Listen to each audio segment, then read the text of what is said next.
कालपुरुष की चौथी राशि कर्क है। कर्क का शाब्दिक अर्थ है केकड़ा। कर्क राशि जल तत्व राशि है, चर राशि है, चंद्रमा इसके स्वामी है।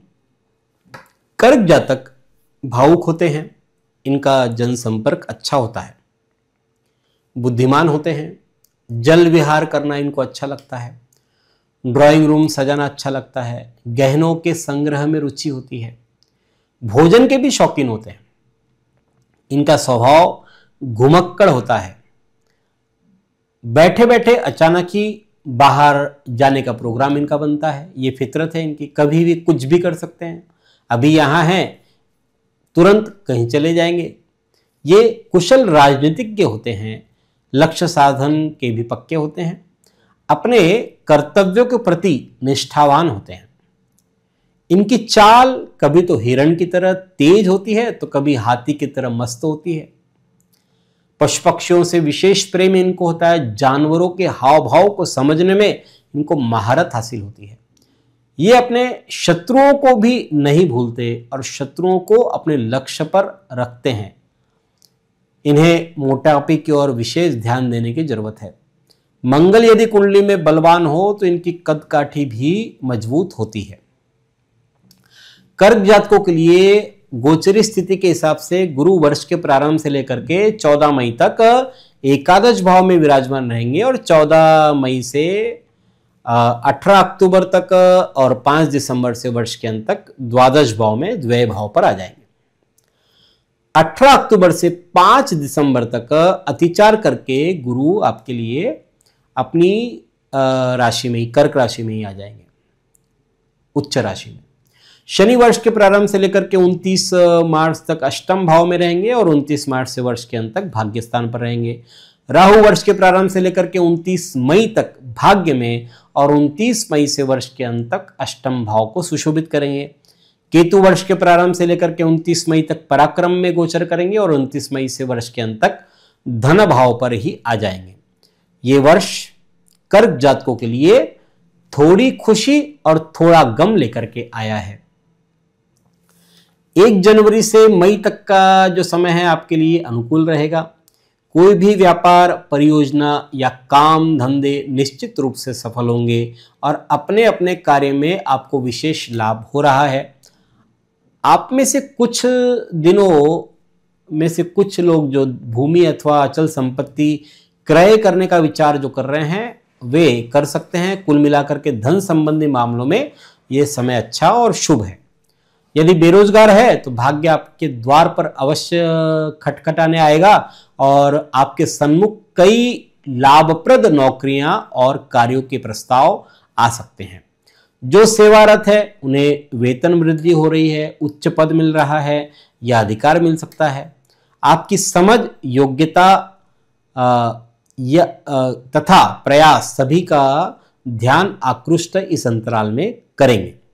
भले ही अधिक भागदौड़ करनी पड़ेगी लेकिन साहस पराक्रम में बढ़ोतरी हो रही है। अपने पुरुषार्थ के बल पर व्यवसायिक क्षेत्रों में भी सफलता प्राप्त करेंगे। आर्थिक स्थिति मजबूत हो रही है। धर्म कर्म में आपकी रुचि बढ़ रही है। संतान पक्ष से सुख मिलेगा और जो लोग संतान के इच्छुक है उनकी मनोकामना भी पूरी हो सकती है। छात्रों को उच्च शिक्षा के लिए विदेश जाने के अवसर मिल सकते हैं। विवेक और दूरदर्शिता में बढ़ोतरी हो रही है। भावनाओं में बहकर नहीं बल्कि सोच समझ कर निर्णय लेंगे। इस अवधि में आपको अपने छोटे भाई बहनों से स्नेह और सहयोग मिलेगा। धन में वृद्धि हो रही है। उन्नति के अवसर मिल रहे हैं। भाग्य का साथ मिलेगा। इस समय में लाभों की प्राप्तियों के लिए अधिक संघर्ष नहीं करना पड़ेगा। दिया हुआ धन भी वापस मिलने की संभावना बन रही है। शिक्षा संस्थानों से जुड़ने का लाभ मिलेगा। शुभ कार्यों की अधिकता रहेगी। आप अपने शत्रुओं को साहस और पराक्रम से पराजित करेंगे। आपके द्वारा दी गई सलाह लोगों के लिए लाभदायी बनेगी। मई के बाद स्थितियां कुछ प्रतिकूल हो सकती है। शनि, राहु और केतु और गुरु चारों ही ग्रह आपके विरोध में ताल ठोके बैठे हैं। मई के बाद सुख सुविधाओं पर व्यय करवाना होगा। रोग, दुर्घटना आदि की संभावना बन सकती है। वहीं दूसरी ओर जो गुप्त शत्रु है उनका भी सामना करना पड़ सकता है। सगे संबंधियों से रिश्तों में दूरियां आ सकती है। धर्म कर्म में भी मन नहीं लगेगा। आय में अस्थिरता रहेगी। मानसिक अशांति महसूस करेंगे। पिता से सहयोगात्मक संबंध बनाकर नहीं रखेंगे तो उनके सहयोग में भी कमी आ जाएगी। वैवाहिक जीवन में तनाव होने के कारण से घरेलू परेशानियां भी बढ़ सकती है। अतः गृहस्थी के मामलों में धैर्य से काम लेना जरूरी है। अचानक आपको व्यय बढ़ रहे हैं। अगर क्रोध पर नियंत्रण नहीं रखेंगे तो नौकरी में भी बदलाव करना पड़ सकता है।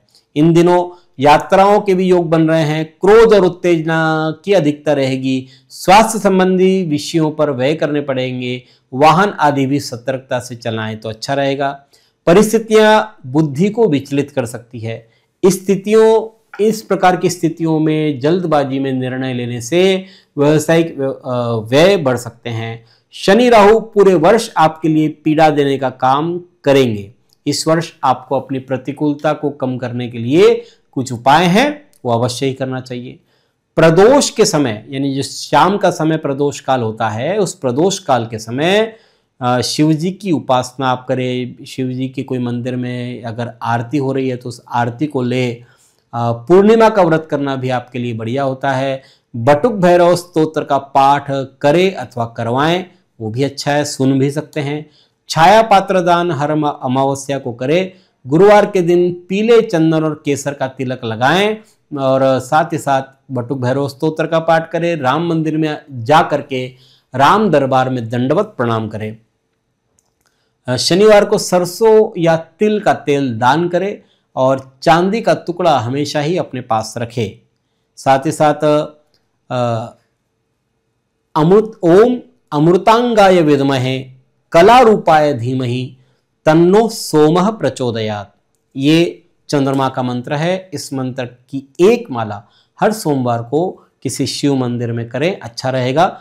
ओम अमृतांगाय विद्महे कला रूपाय धीमहि तन्नो सोमः प्रचोदयात्, इस मंत्र का जप शिव मंदिर में हर सोमवार को करें।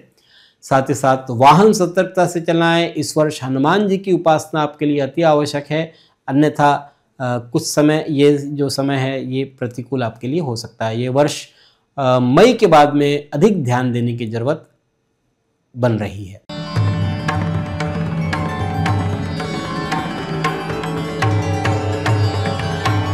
पिछले 20 वर्षों से अपने ज्ञान से हजारों दर्शकों का मार्गदर्शन और समस्या निराकरण करने वाले आपके अपने पंडित सुदर्शन शर्मा शास्त्री जी से आप व्यक्तिगत समाधान पा सकते हैं। कंप्यूटर कुंडली ज्योतिष मार्गदर्शन, वास्तु विजिट, रत्न उपरत्न श्रीमद् भागवत कथा के लिए संपर्क करें पंडित सुदर्शन ओम प्रकाश शर्मा, ओम ज्योतिष कार्यालय, न्यू राधा किशन प्लॉट, महसूल भवन के पास, Akola. Phone number 0724244072, mobile number 9422860311, 9822227765। जो दर्शक व्यक्तिगत नहीं मिल सकते वे वेबसाइट के माध्यम से भी जुड़ सकते हैं। वेब एड्रेस है www.panditsudarshan.com।